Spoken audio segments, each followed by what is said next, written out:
Center Podcast. I'm Ryan Beasy. Welcome. Today we have a couple of returning guests, Job Dalomba and Wilson Van Hooser. Welcome to you both, brothers. Thanks for having us. Glad to be here. Thanks for making the time zones work. So, Job, you are pastor at Christ Covenant in Woodstock, Georgia, That's right. and Wilson, you're at Grace in Stillwater, Oklahoma. Yes, sir. Barely in the central time zone. So we're close to mountain. So I was surprised we were able to use Central Time Zone. I can do that math more easily than Yep. Mountain. Yep. Both of you are returning guests, so folks probably remember who you are, or saw you on ESPN. But what were your experiences? I want to talk about the Lord's Day today, and your experiences regarding the Lord's Day, growing up and early ministry. Thought we'd just reflect on that. Joe, why don't you start? You were reared in the Southern Baptist Convention, I presume. Yes. Yeah, that's where I was raised, and in the little church experience we had up until my teenage years. I didn't become a Christian until my senior year of high school, so I had a little bit of a church background before that, but not a ton. But in terms of when I became a Christian, came to Christ, and a lot of my first days as a minister, seminary, was in the Baptist context, and we didn't really have we had a different understanding of Sundays than they did then, and they didn't denigrate worship per se, but it was a totally different understanding of the Sabbath. So growing up, there was no conception of the Lord's Day as a Christian Sabbath at all then? No. I mean, if the Sabbath would have been thought about in my context, the thing about a Baptist context is it really can vary from place to place. Yeah. And even sometimes to some things, congregation to congregation. So you can speak of it, but you are speaking experientially a lot of the time. So for me, I don't think we ever thought of the Sabbath other than Christ fulfilling the Sabbath. Probably similar in vein to how he fulfilled the ceremonial law. We don't sacrifice goats and we don't have to keep the Sabbath. Stuff like that. Now, It doesn't mean that the church wasn't important. Right. My earliest years were in a church that had morning and evening worship, and I'm not sure if they still do or not, but that was a common thing. Even I became a Christian in 2000, so for the first couple of years, I remember that being a regular thing for churches to have an evening worship service. But it wasn't because it was the Sabbath. There's other reasons for that, I'm sure. Yeah, and I think this background's important because at least for me, I didn't grow up with any concept of the Sabbath as anything other than you go to church on Sunday morning, and then the rest of Sunday was a family day. And in college is when I first encountered this thing about a Lord's Day and keeping the whole day for rest and worship. Because I wasn't reared Presbyterian. I know Baptists, at least in their confessional documents, say something about the Lord's Day and the Christian Sabbath. But Wilson, you were reared Presbyterian, so how did that work out for you practically? What was taught? How was your practice as a kid? Yeah, as the great theologian Bain once said, I was born in the darkness. I was raised in Montgomery, Alabama, PCA, and so we had a high view of the Sabbath at church and in the home. Trinity Presbyterian Church in Montgomery is the church I grew up in, and we had morning and evening worship, and it was always held with great priority, and it was really well done as well. And often, like for youth ministry, we'd have the fellowship events after evening worship, which would lots of times be a either sermon discussion or something. So it was held high in the church, and I think for me, one thing that was really great. So my dad's a veterinarian, and I remember, so they closed their clinic on Sundays, but obviously there are emergencies, and so he has to be on call. You're like an ox in a ditch, literally. Yeah, literally. Yeah. Matter of fact, sometimes it'd be sometimes when we got old enough, he would send me and one of my brothers to go pick up the dog while he would go scrub in for surgery to make it quicker. And yeah, you'd have some of those. But the fact that he was on call showed something that was really important about the Sabbath. That it was not like he was choosing to work, but it was like, no, if there's a work of necessity, then I need to do it. And so it held up a high view of the Sabbath. Yeah, and yet, you were drafted into the National Sports Ball League, Yep, which yep. I understand is gay. I saw something on Twitter. Apparently, it has. I Yeah, mean, I could football tell is you gay stories. from Yeah, what. I mean, it's unbelievable what's happened. I remember this is a whole other side story. Michael Sam, who played at Missouri, who was openly gay, he was drafted in the 7th round, the same draft that when I was entering the league, and we had a discussion while I was at the Patriots. We had a discussion about the NFLPA came to us and they're like, "Hey guys, like, how do you feel about this?" And it was like no one was for it. So that's a whole other thing. I could tell you stories Wow. about that. So it's interesting how things have changed. Yeah, But yeah, so the NFL plays on Sunday. right. So So I'm told. yeah, exactly. And so that I remember, and I wasn't a Christian until 2010. So I was playing in 2014. So I was still a young Christian. And I remember when we were playing the preseason games, we never played on Sunday. Matter of fact, we often had Sunday off. Now that I remember it, we may have had some like optional workouts. But I remember thinking, like, man, if I'm gonna play this whole season, like that's gonna be really hard. Now, I didn't have the full concept of, or at least the conviction of working on the Sabbath and all that. But I did know, I was like, man, I've got to be at church. I've like if I can't, if we play a morning game, if it's like the 12 p.m. game, then like I've got to go to church in the evening. And so that was the concept. But then I think certainly as I learned more, getting into early seminary, I became more convicted. And so yeah, that's a little bit of that background. Yeah. And so, Joe, when you became Presbyterian, there was a richness that you discovered to the Lord's Day as the Christian Sabbath that you hadn't as a Baptist minister, or Yeah, it's a long story how all that came about, but I will say that it wasn't a convincing thing of being Presbyterian, but it was sort of an added bonus that that the Lord's Day was a gift to us that didn't know. I mean, my Sundays were more or less probably pretty similar they are now. Of course, kids' ages are different, but in the sense of how we generally operate. Um, but I was not understanding of other things, and how that of all there was a lot of gifts that I knew we had being in Christ.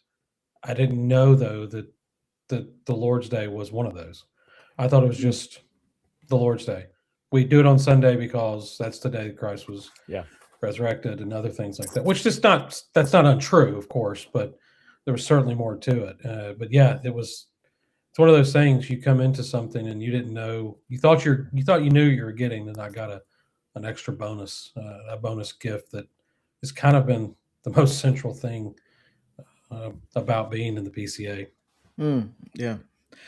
What was it? Was there anything as you're studying and encountering this old viewpoint that convinced you, wow, this really isn't something that just has gone away? I know for me, I remember being, which class it was at Grove City where things kind of clicked for me. I was in a science, faith, and technology course, and with Paul Schaefer, Oxford scholar, and he was reading the Decalogue, and he pointed out that the Sunday, that the Sabbath was grounded in redemption, that you were slaves in Egypt. Uh, so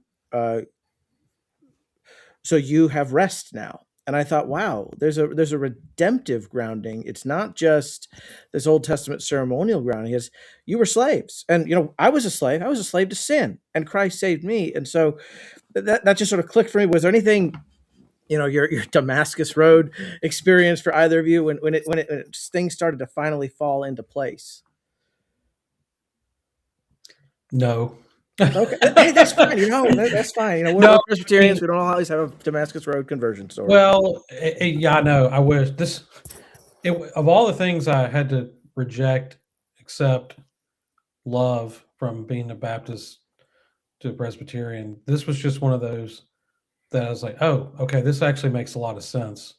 It's not just typological in the sense that, Jesus gives us rest and that's it. That's the end of the story. Typology and things like that were really cool to learn about, but I did not understand it past that. So when I saw it, I was like, oh, I actually have really not missed the point, but have barely scratched the surface of what this was. So there's no resistance whatsoever. Yeah. I think for me, there were two things. Mine was not so much of the typological. It was really just learning more of what does it mean to devote myself to the Lord in all life. That was kind of the part where it just really stood out more. But then when I was at Pear Orchard in the Jackson, Mississippi area, just doing Sunday night really well. And so it was kind of the positive beauty of it. And then there's certainly things I learned in class and all that. But I think those were the two things, just devoting yourself to the Lord and then seeing it done really well. And then realizing wow, I'm way more refreshed after this. Yeah. The practical, that there's a huge pragmatic benefit to the Lord's Day. It's amazing how God uses all of these different things. And for me, that argument about redemption from slavery, I think that's actually a weaker argument than grounding it in creation, but that's what made it click. Yeah. And for you seeing the benefit that you experience and that God uses. So in this episode, I don't want to lay out an argument for why the Sabbath is an abide. We've done that on other podcasts. Wilson, I know you've done that. Joe, I know you're preaching that and teaching that. So this is just we're assuming all that the Presbyterian Church in America confesses everything that Christians have believed for hundreds of years. I was watching this. I'm kind of a classical music nerd, not particularly an aficionado, but I do love it. So I was watching this biography of Johann Sebastian Bach, and they were interviewing this Lutheran theologian, a church musician, not theologian, but he was saying that, back in the days of Bach in the 18th century, everyone went to church on Sunday twice. And there was a Lutheran church. So people will say, well, no, it's just the Presbyterians. No. Every Christian for centuries had this expectation of morning and evening worship of the Lord's Day as the Christian Sabbath. It's very recent that that has not been the case. And so I don't really feel the burden on this episode to prove that point again. I mean, I don't know if either of you want to, but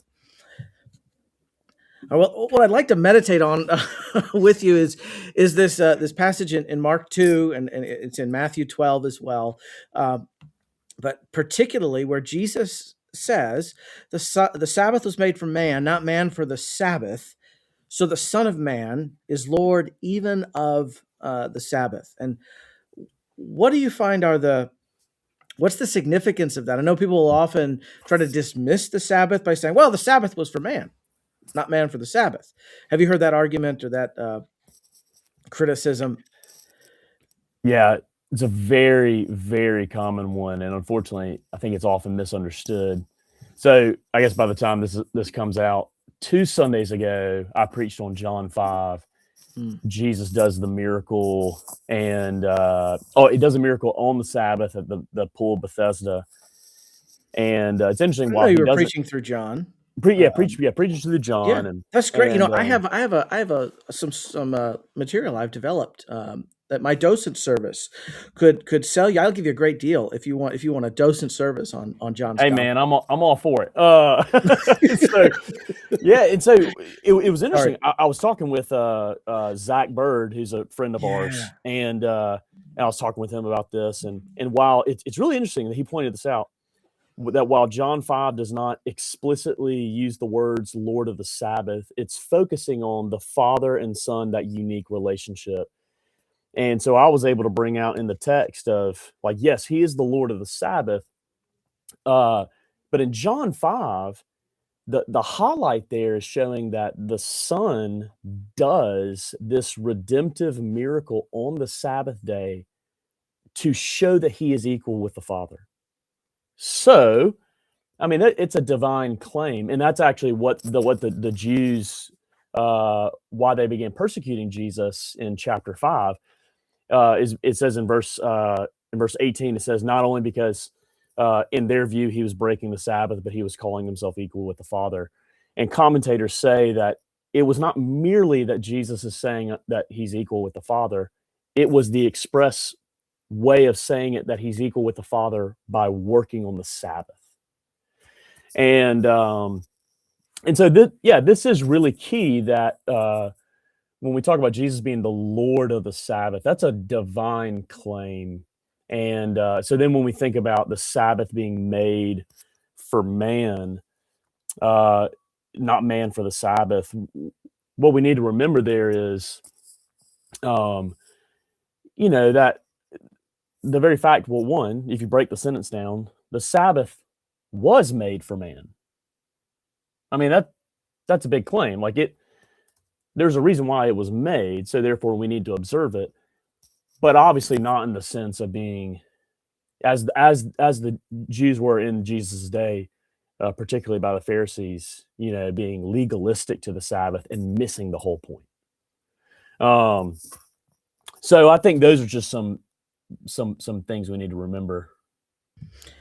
Yeah, it's especially with that divine title, that people would then use the immediately preceding sentence to essentially make themselves lords of the Sabbath. Well, it was made for me. Oh so yeah, that's a great I point. can Yeah. do whatever I want. Well, look at the grammar of this paragraph, of these two sentences. Mm. And so, Wilson, you're saying that Christ is still the Lord of the Sabbath. My friend Ken Wojciechowski, my Polish friend, we joke about the rivalry between Poland and Prussia. And, there's this family called the Hohenzollerns, and they used to be in charge of the German Empire and Prussia. But they're not anymore. And so I wonder, is there some analogy to Jesus' lordship over the Oh, it's Sabbath, good. like the Hohenzollerns' Yeah. lordship over Prussia and over the German Empire? Mm. Or is Jesus still the Lord of the Sabbath? Is there still a Sabbath for him to be Yes. Lord over? Yeah, matter of fact, the way this is stated by Jesus, when it says he is Lord of the Sabbath, there's a lot of ways in which we would say this is an attribute of God. So if you take away an attribute, all of a sudden you're misinforming who God is. And then obviously you throw in the fact that God is immutable, he does not change. So yeah, he is still the Lord of the Sabbath.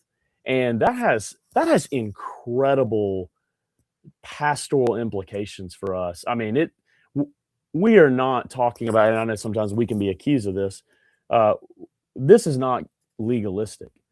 This is learning to live as, unto the Lord as Lord of our lives, and that he desires our good, our refreshment, our worship.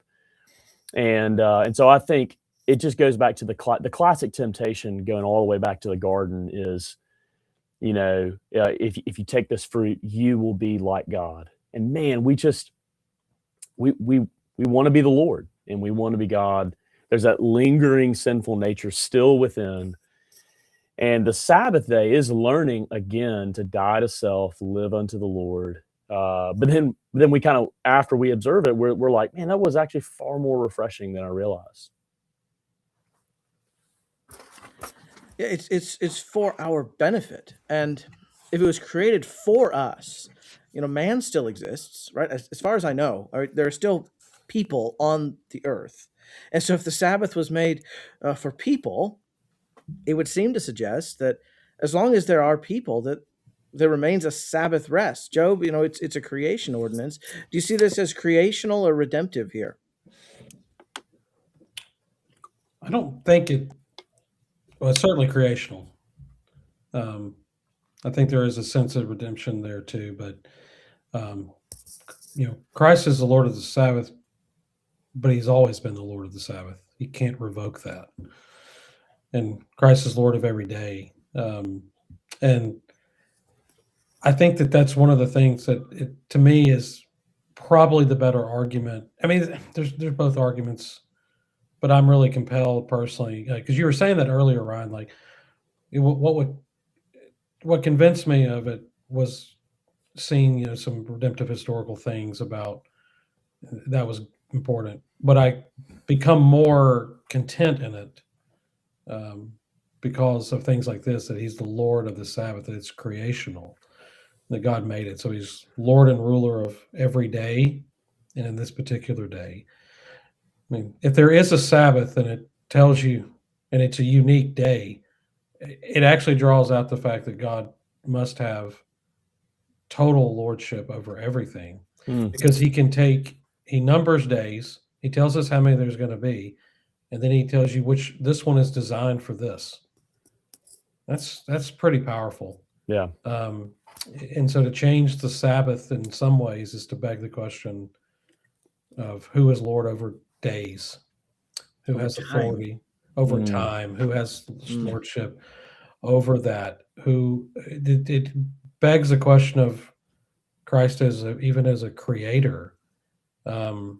If and if it's gone, then it comes back to redemptive historical. If it's fulfilled and done and over, then what does it point to? If it's pointing to him and ultimately was fulfilled in him, but that's gone, so what does it point to now? What day is there, that points to that? Well, and you raise oh, sorry, Wilson. Well, I was going to feed on that. I think Job made a great point, is that we are looking forward to something. That's the reason actually why we observe it. In both in the Old Covenant of Grace and in the New Covenant of Grace, we're looking forward to something. In the Old Covenant, you're looking forward to the first coming of Christ. In the New Covenant, you're looking forward to the second coming of Christ. And interestingly, we have the Sabbath to do that. Hebrews 4 makes that connection, that we wait for the Sabbath rest, which is the reason why the Sabbath remains. And it's what they were doing in the old. And so it's almost as if we're not careful, by not observing the Sabbath, we can be really missing out on a crucial component to growing in heavenly mindedness that we know is commanded in Scripture. And missing, this is great. I had a college student I met with yesterday, and who's learning more about the Sabbath. And he said this, and this is a young guy, uber talented. He's going to get a great job. And he was like, the Sabbath has been so great because it's reminded me that even though I have these goals in life, like, it reminds me of where life is really going. And I'm like, there you go. Like that, what a great thing, and it really does that. That's a good point. That the Sabbath points to the future. The future is not something that a modern man, maybe a modern Christian, really wants to think about. But our entire way of worship and thinking and ordering is actually, it does have that. That's a really good point. Like, if you even the supper itself. What does Paul tell us? Until he comes. Until he comes, because there's a future component to it, and it points you ahead to other things. You remember your baptism. It's not just about what happened, but what is and will occur. Right? It's for past this moment. We so often, I think, one of the reasons the Sabbath could possibly be discussed and be considered to be over is that it's almost as if we forget that the Lord is going to return. Ooh. And that there's more to come.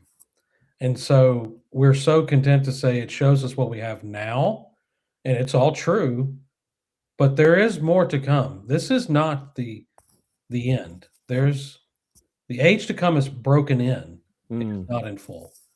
And well, what do you say then? Us then and now. I'm sorry, go ahead. No. That was it. Okay. Well, what do you say then to those who would say, yes, the Sabbath still has relevance because it's eschatological, that there's this eschatological Sabbath rest that is coming in heaven, but we're not bound to keep any day now as a Sabbath. It's the Lord's day, it's not the Sabbath. Wilson, I can tell you. I I was waiting on you. No, I'm just Yeah, going on to him. Go I ahead. think that's a very common misconception. yeah, I don't think PCA guys are articulating that. I think there are PCA guys who have that view, but I don't think they're articulating it. And of course, in broader evangelicalism, they would deny that they only have 9 commandments, yeah. but effectively they do, because they Yep. say, well, the Sabbath is just, that's heaven. Heaven is the Sabbath now. Yeah, I think it always goes back to it's very true, and I think Harry Reeder really pointed this out well. We might be using the same words, but we're really operating out of different dictionaries. And we need to understand, what do we mean by eschatological? Because many things are eschatological that we would certainly not neglect today. The very idea of the church, Jew and Gentile, union is eschatological. And so even as great as because I think sometimes, and I love biblical theology, but sometimes we hear the idea coming from some guys who are really studying biblical theology that the Sabbath has been it's been abrogated. We just merely wait for heaven.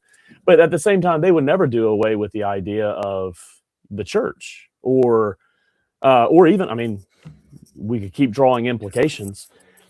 But if the Sabbath day is merely future, and so we don't just worry about it now, then you can make the same implication about pursuing the Jewish people. Romans 11.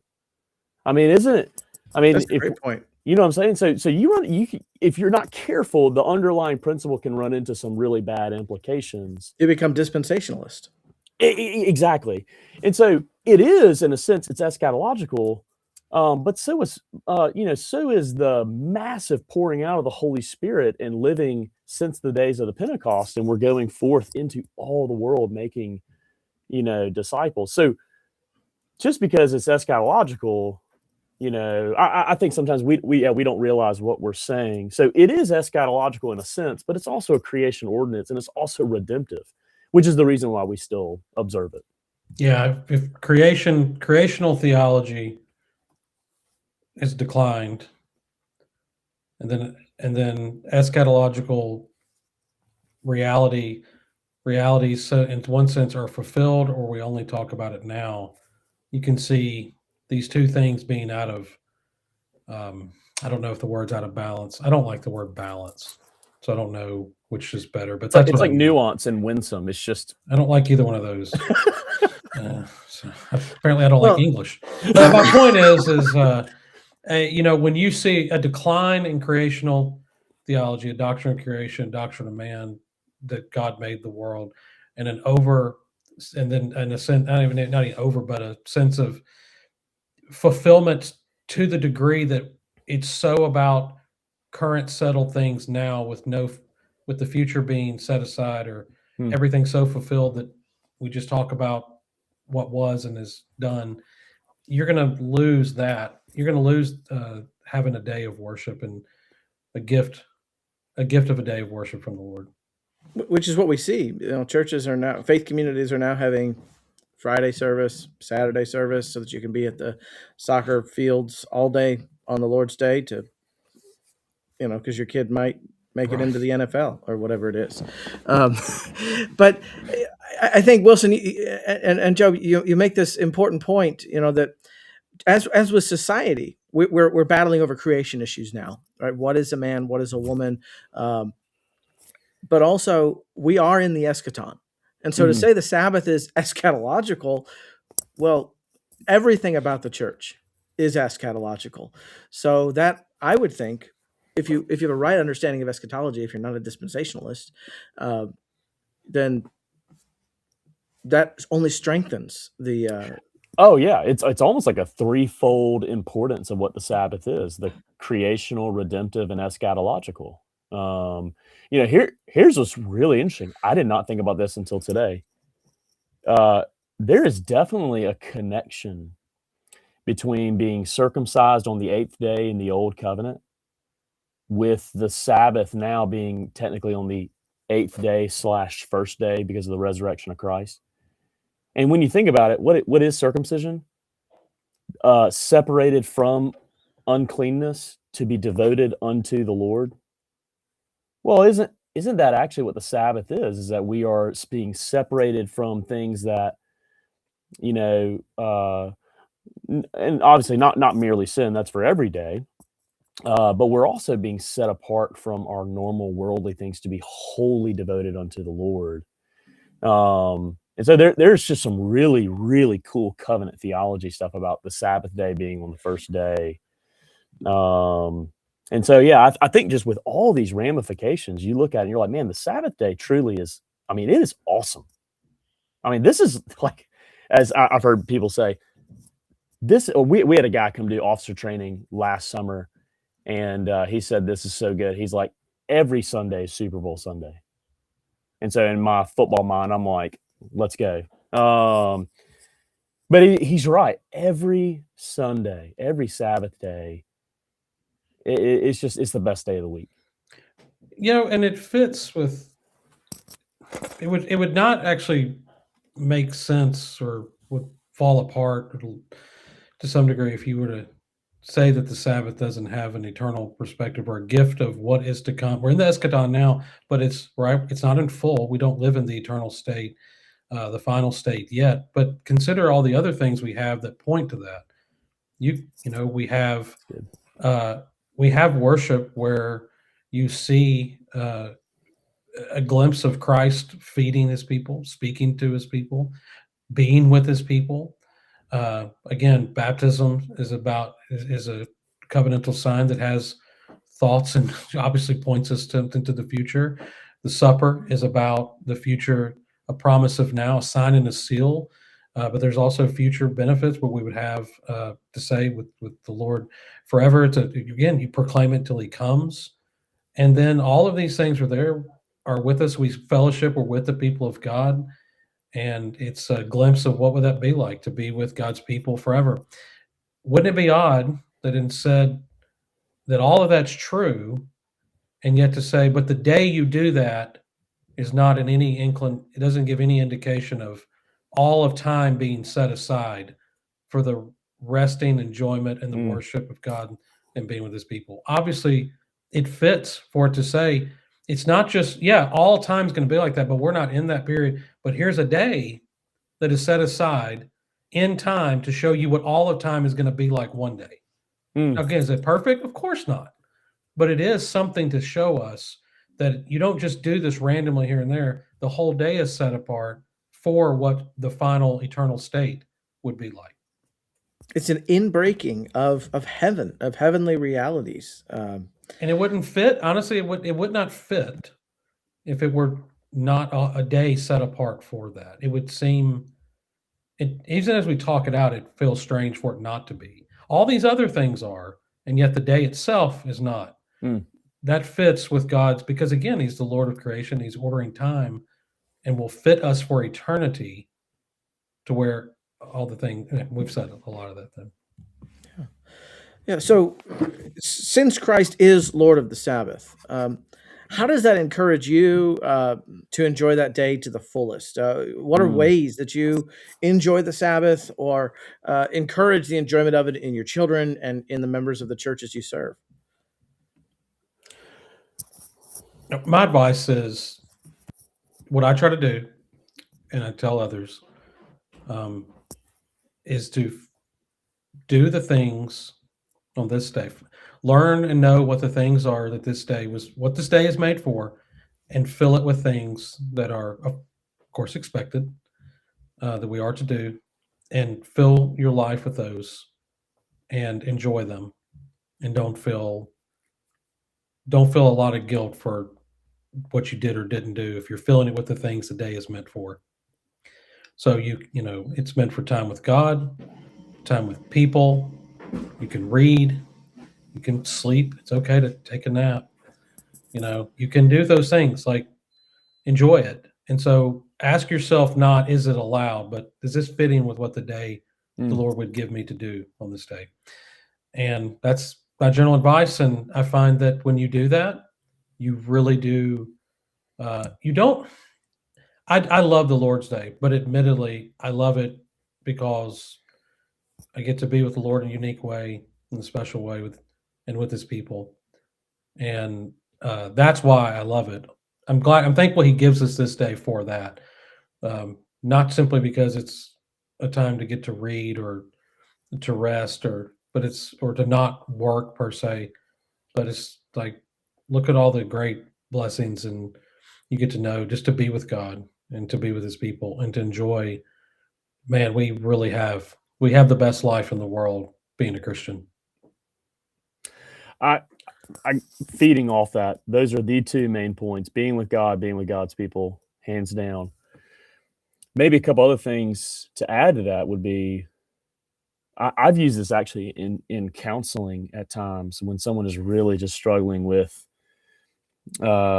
lingering guilt of sin, and reminding them of, hey, what day of the week is the Sabbath day? Oh, it's the first day of the week. Okay. Isn't that a reminder that as the Sabbath day is preeminently a day of grace, and you start the week with hearing the gospel, isn't that awesome to think about? This is how the Lord wants you to start your week. This is what He wants you to hear: His mercy, His grace, His forgiveness, His power to propel you into the week. I mean, that's an awesome thing. I've seen that bear fruit. And so having that mindset is really helpful to enjoy the Sabbath. But then also, when you think about it, I know we want to protect against, especially from youth ministry days. I loved summer camps and all that. And then there'd always be like this, the summer camp high. And, obviously some people can fall into hypocrisy and all that. But conferences are really good. And when you think about it, we have 52 conferences a year. And there are amazing things that happen at conferences. Why? Because you're immersed in the Word. Like, why do you come back from a youth conference or a RUF conference or at Brian Cosby's church, the Reformation conference, and you're like, man, I'm so filled up. Well, because you've been immersed in the Word. Well, we have that 52 times a year. You think about whether it's morning worship and evening worship, and maybe some churches have Sunday school or they'll have something after church or whatnot. And well, why are you so refreshed? Man, you're immersed in the Word. And so having that mindset going into it really sets expectations. Other than that, I think there's some really cool practical things you can do to make the Sabbath very enjoyable. But having that outlook that's key. Yeah, and that helps to be ready for the challenges to its enjoyment that inevitably come. Right, Mm-hmm. You're gonna check your email. you're gonna get a phone call. You're gonna be visiting somebody in the hospital, and there's just all sorts of challenges to its enjoyment that because oftentimes we can create a space where we've done okay pushing the distractions out, but then we have to for necessity, for mercy, we've got to go do something that everybody else is just operating as if it's any day of the week. But I think setting those, understanding what the day is for and the enjoyment of the day really helps fortify against acquiescing to the pull of the culture. Yeah, I don't know who. It seems like a lot of people are thinking that the day is just not to be enjoyed, and I really, I'm looking at telling people like, look, I don't know who lied to you and told you that the Lord's Day is meant to be miserable. It's not, and you don't have to be miserable. If you just say what you're doing, like you're going to go have an elder or a pastor teach you the Bible. Say you go to Sunday school and teach you the Bible. You're going to pray with other people if you take some time to do that, and you're going to have a worship service, and you're going to hear the word and maybe partake the sacrament, see a baptism, see someone join, good conversation, fellowship, have lunch. You're going to talk with your friends or family, maybe sleep, maybe read a good book, go back. I'm just like, now tell me what about this is bad? Why is this unenjoyable? And How is I'm this trying to, not? this is the best. And guess what? You say, well, you don't have to do the other things. And that's where it's kind of nice to be like, I'm actually forbidden from going to my job. Like that, you know what I mean? I mean, obviously Or there are taking out the necessities. trash. Yeah. There was one Sunday that it's my 11-year-old's job to take out the trash, and it was full. It's like, it's Sunday. I'm just gonna cram it down, and she can take it out tomorrow. And Yeah. little things like that. My 3-year-old almost every day of the week wakes up and says, "Do we get to go to church today? We go to church Yes. today?" Yep. And some of that is because they have really good snacks in the nursery here. I'm sure, but even there, there are things that parents and nursery Yeah. people can do to just make it an extra delightful I day know. for Yeah. kids. I Let them know. have And I the think fruity pebbles with marshmallows. Yeah. and that's where I'm getting at is like, I really, a joke, but it's not uncommon. It's like, I think somebody lied to you about what the Sabbath is to be, or I think someone modeled it so badly for you that I know that can happen. And so I'm sympathetic to people when they say this, that. Absolutely. It's like, oh, I understand it. Now, I didn't have it modeled badly, but because I didn't have it modeled at all. What? Okay, so I Right. guess that is bad. But you know what I mean? Like, I didn't have a drudgery of the Lord's Day, and I just think that I want people to understand that Mm. and to see how great it is, because what will it do for you? It will cause you to love God more. Yeah. You will go to work or whatever you do Monday loving the Lord more. Mm. Yeah. I think there's some like super practical things we can do, especially with families with young kids.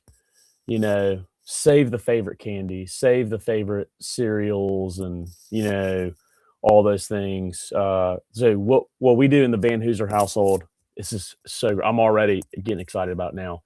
So we do Sunday nights, we do breakfast tacos. Oh, it's the best. Oh, and I'm like, every time when we finally get home, Did you get the Gibbs family recipe for that? No. Oh. Hey, Gotta go up to St. Louis and get the Gibbs family recipe. Is that what you're saying, Joe? Yeah. There's a recipe out there in Texas or St. Louis. Yeah, but no, it's sounds like, killer. Yeah, but it's interesting. It's like it's just. And I learned this at Pear Orchard, where people would talk about like, hey, get your favorite coffee mug and save it for only using on Sunday. And it is actually some of those small things, they do help you just be like, yeah, hey, we get to do this.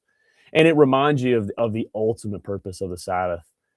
I mean, when you think about it, is there a greater day that you can imagine where you get to hear of the infinite God's love for you, despite like how much sin you brought into the Sabbath day? And you hear of his covenant love and the cross and the resurrection and the resurrection to come. I mean, that there is nothing like that. And I do think, to be fair, I do think pastors and elders, we need to work really hard to help people lift up their eyes to see how great of a day this is. And I think we need to help people get very practical. So I think part of that burden is on us. But it certainly starts with even just the language we use, kind of like what Job was saying, like, yeah, I am sorry. And sometimes we're guilty of that, where, we use language that is couched more in don't rather than do. And I think that's something to learn from. Yeah. And even, some of these, your favorite mug or extra cereal or, you can do that from a legalistic approach. Oh, I can't use that mug. Yeah. But no, that's not the attitude. That's not the desire. It's we're trying to we are embodied souls, but we're not merely embodied souls. We are body and soul. And so there are things that we need to do that are natural, but also can impact our spirit, our soul, our Yeah, eternal reality. it's a great point. So there are challenges, but there are ways that you can make the day just a delight. Mm. But previously, the Sabbath, as we've talked about, was observed by, at least on some level, by every sort of Christian, whether it was Papist, whether it was Lutheran, whether it was Baptist, Reformed. I don't know about the Anabaptists; that they probably had some weird, wonky thing, but that was the case of the Anabaptist. But the Amish today, um, still they're observing the Lord's Day as Christian Sabbath. Now, the Radical Reformation is over. I was reading something from Harry Ironside, who was the longtime pastor of Moody Church. So a dispensationalist, and he basically says you can gauge a man's Christianity by what he's doing on Sunday afternoon, on the Lord's Day. Mm. And he says, one of the outstanding evils of our day is the growing disregard for the Lord's Day. And this was 1940, I think he said this. I'm trying to find originally published 1940. It's still on the Moody Church website. So this is not just some idiosyncratic Reformed principle.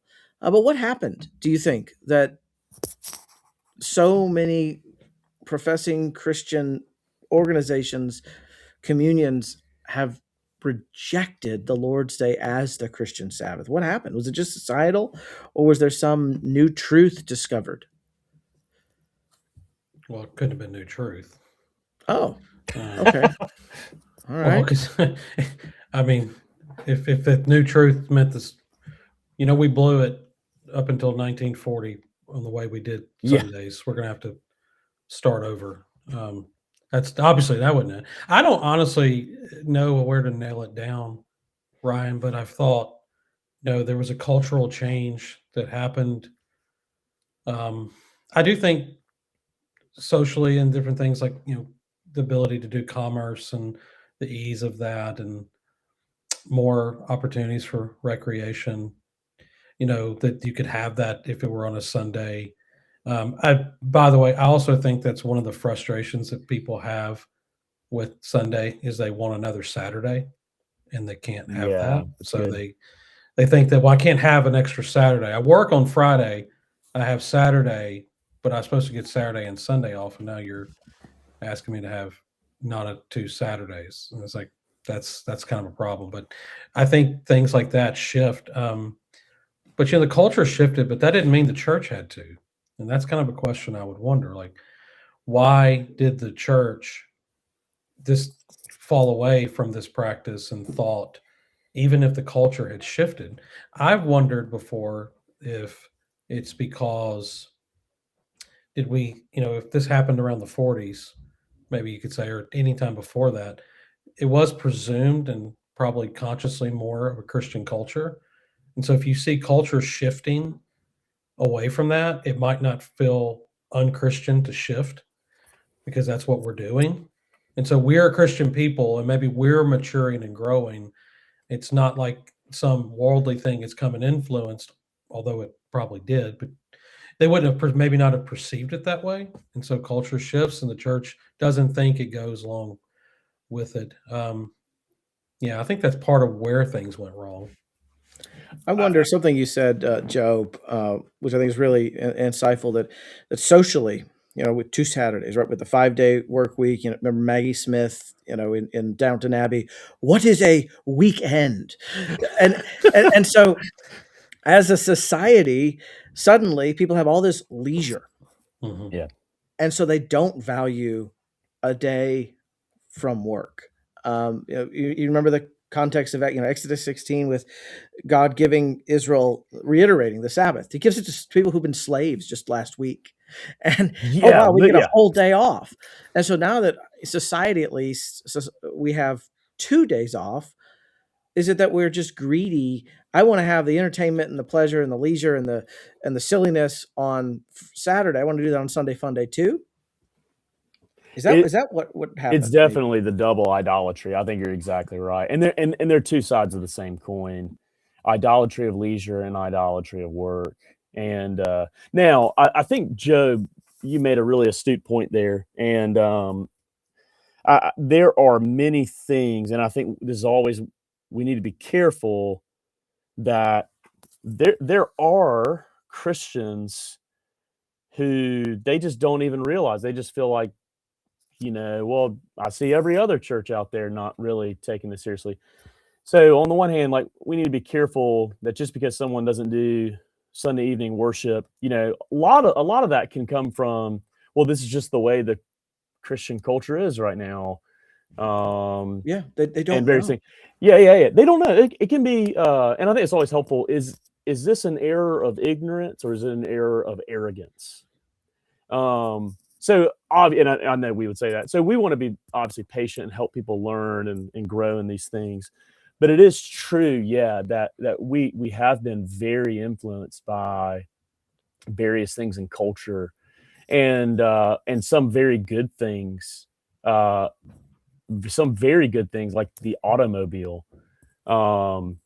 has made us where you don't have to be like, John Eliot, who had to ride 30, 40, sometimes 60, 70 miles to go minister to the Native Americans in New England.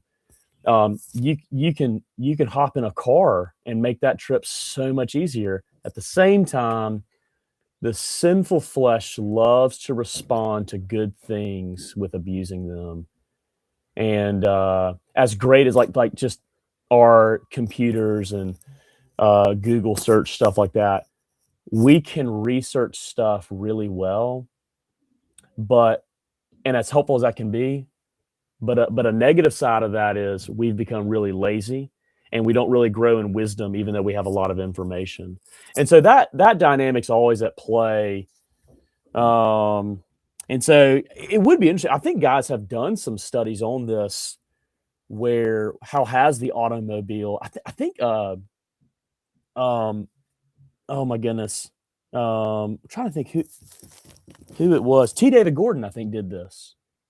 We're talking about how the automobile. I think he's done some research on that, how that's affected the Sabbath. So, yeah, I think there's some. I think there's a dimension of this of how things have changed regarding the Lord's Day or Sunday. And so I did critique the culture. I will give it's not the only answer, but I do think that I would surmise that somewhere along the way, the Sunday evening service became a burden and felt like life sucking, like taking the life out of you. I mean, I've been a part of those services where it was not in the PCA, for the record, and I'm not just saying that, but in previous times, like where you felt like it was awful. You didn't want to Especially be if the there. minister's not doing the work. Right. If he's just Yes. cutting it out, Yeah. winging it. He's Hey, checked let's have a out. prayer meeting. Exactly. There are, and all this kind of stuff can happen. And I think I bet that happened a lot. But I also think there's some other things to it that follow from there. Because when you lose parts of what the Lord would give us in the Lord's Day, if you take those things away, you lose other things. So if you, for example, reduce the obligation or the time with the Lord and his people to, an hour and 20 minutes, and that's probably been infected to some degree by cultural pressures, individualism might rise. That will have an effect where people don't even care to go as much as they did. But then what happens is that eventually, because man is not meant to live alone, you will eventually want to crave relationships. And so what happened, I think, is you'll see, you bet this would pan out. People would want to have relationships, and Christians would want to have Christian relationships.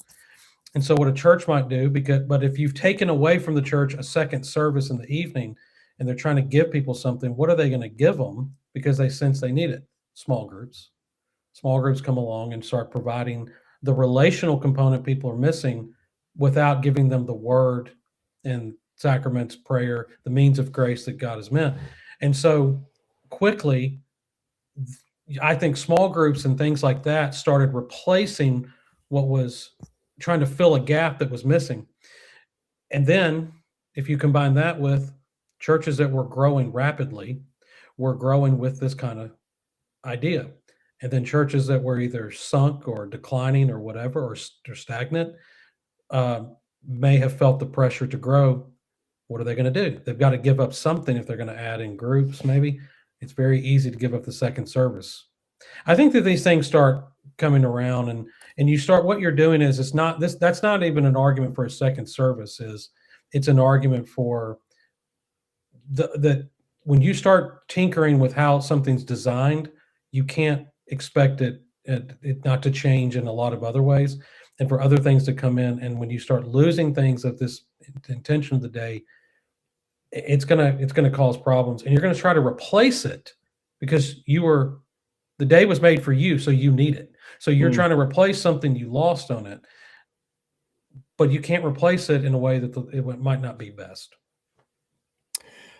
I'm trying to find this article that Kevin DeYoung recently wrote, but he had wrote on preaching, and I can't find it, but it was such a good reminder, and I think this influences the Sunday evening service and things like that. Is that I think Martin Lloyd-Jones, when he is giving his lectures on preaching and preachers, and he talks about how the biggest need today is the preaching of the word, and he's seen a decline in preaching. I think, as typically happens, is the U.S. is a couple of years or sometimes decades behind the U.K.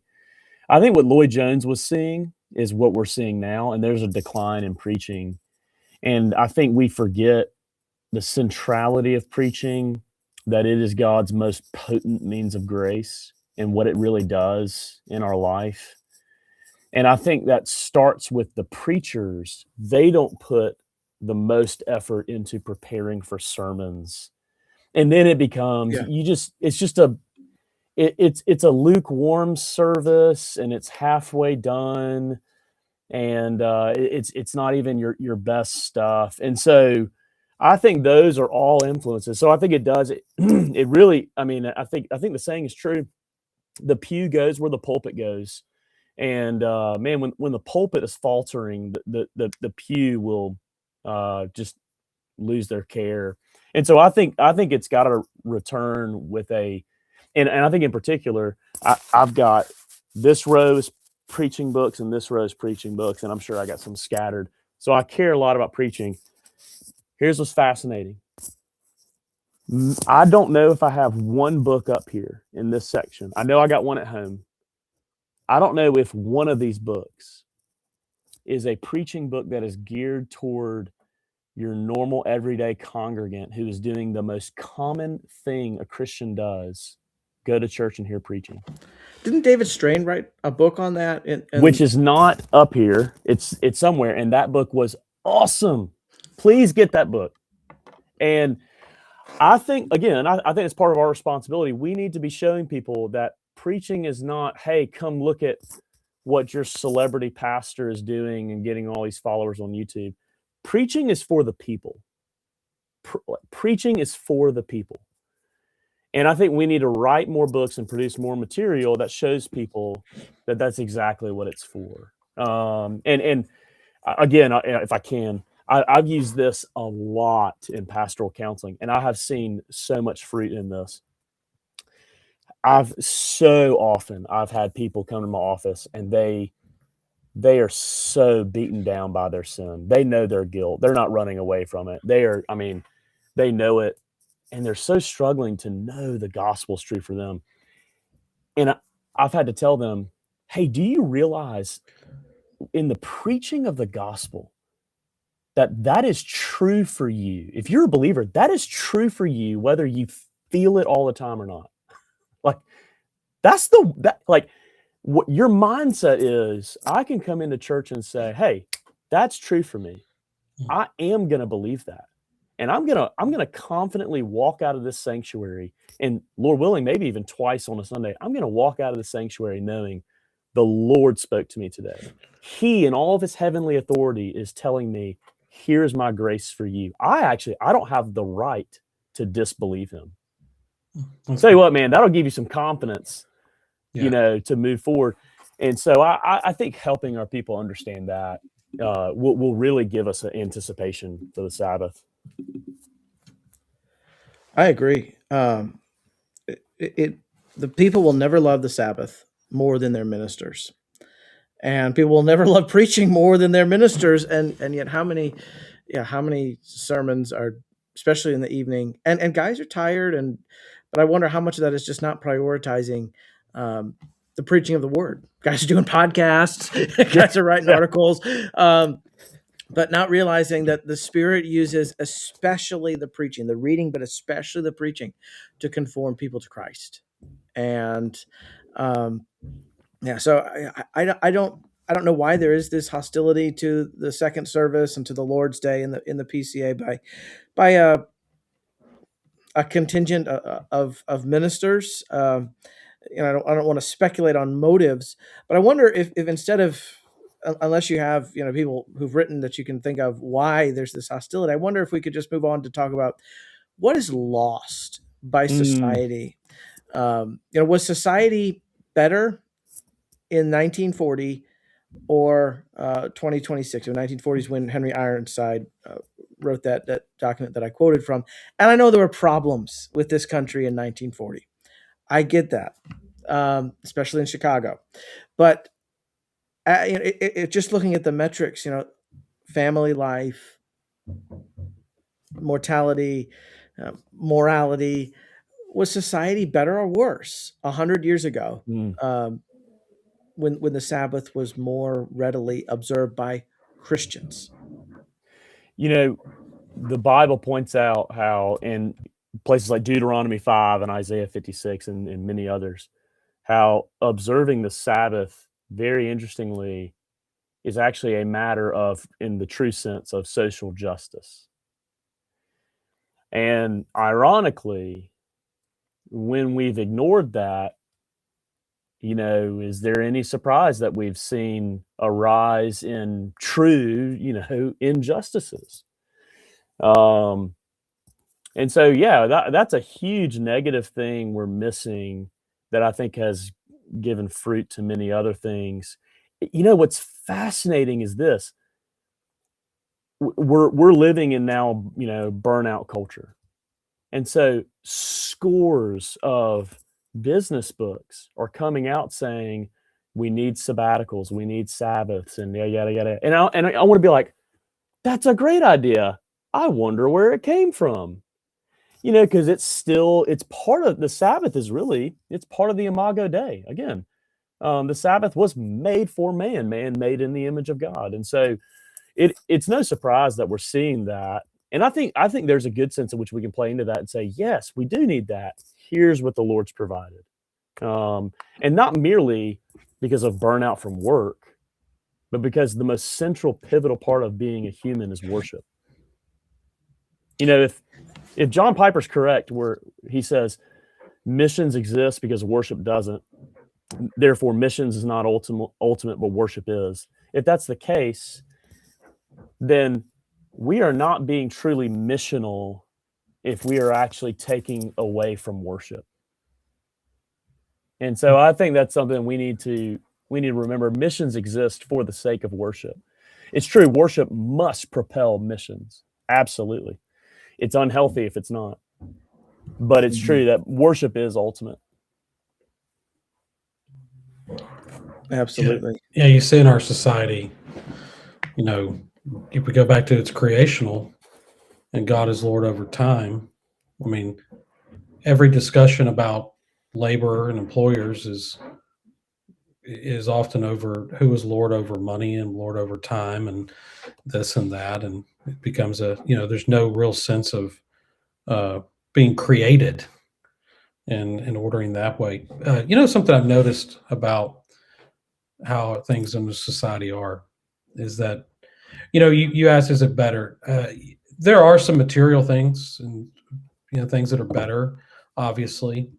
It's city planning and town planning and county and stuff gets brought up a lot, and it gets brought up in a lot of places, which means there's Air conditioning.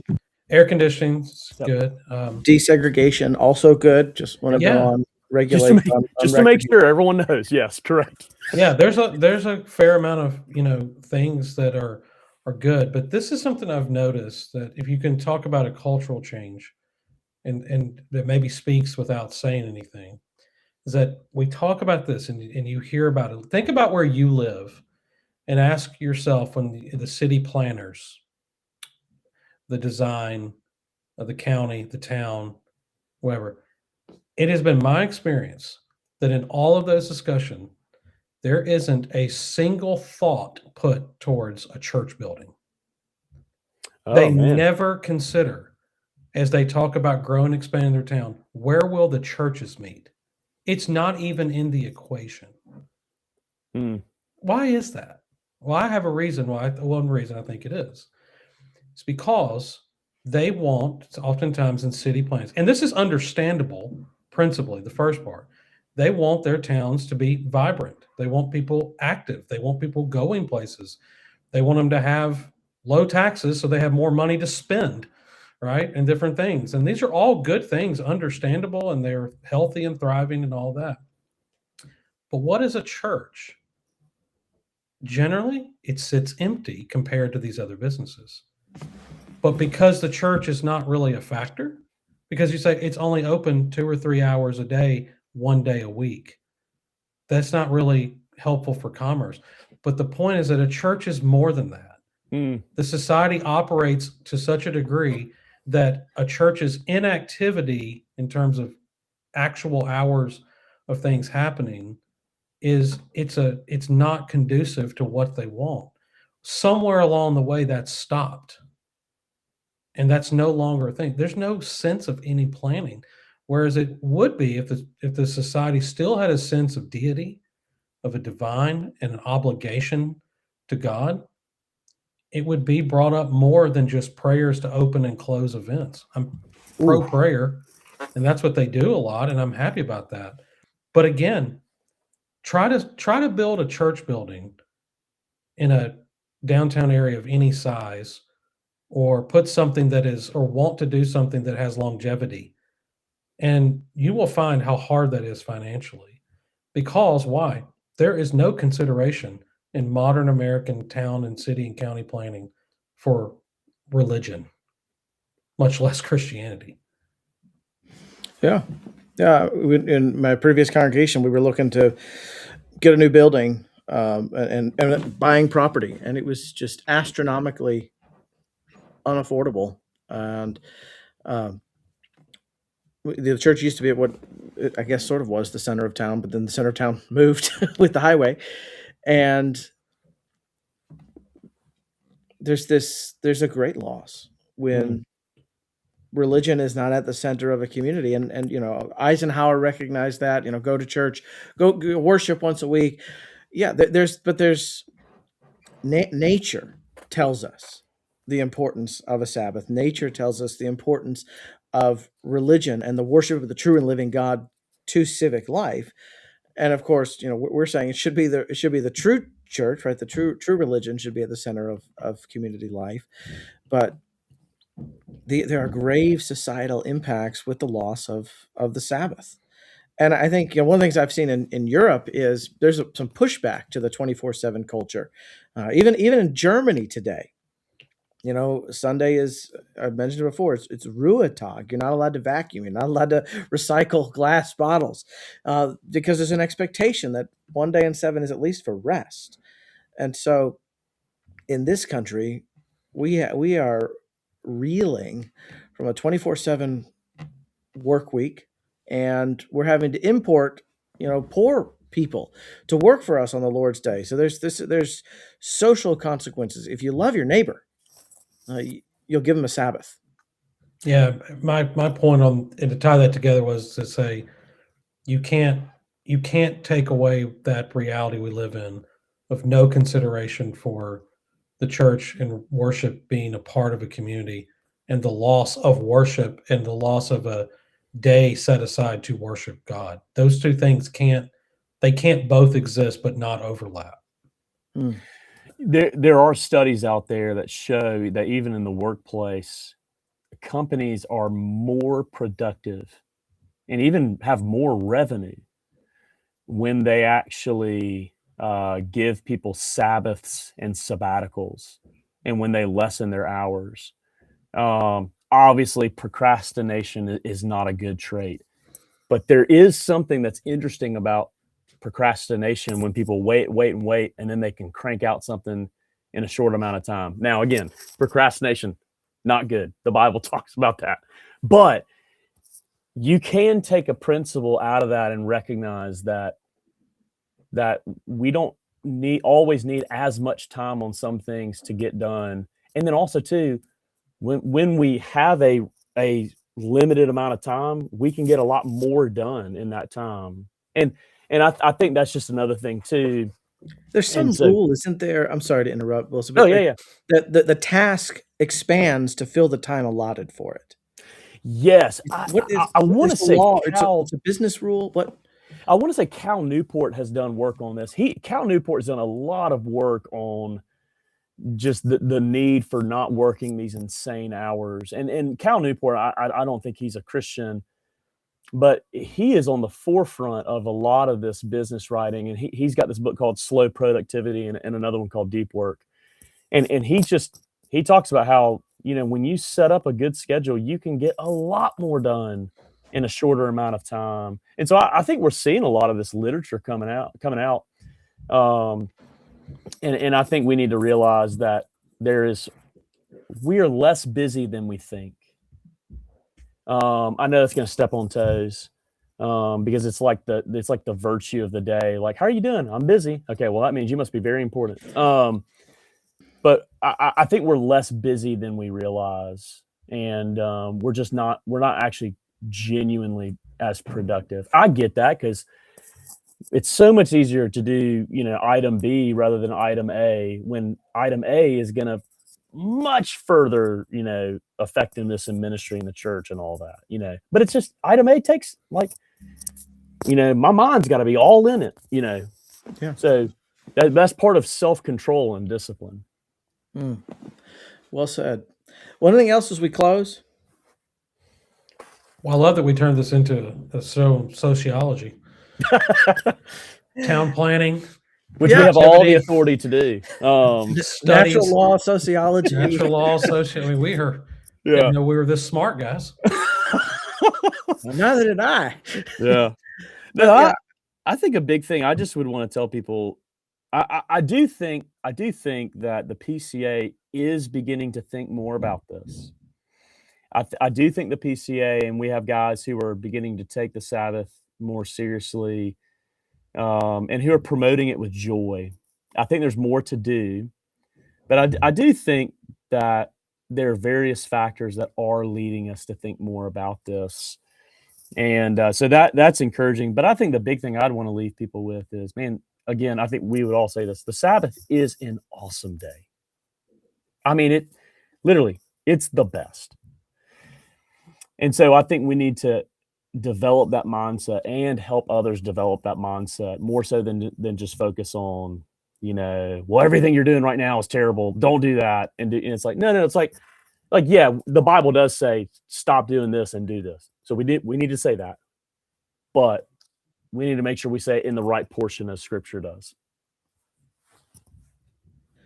Absolutely. And our goal is not to chide people. It's to say, hey, do you realize how great this is?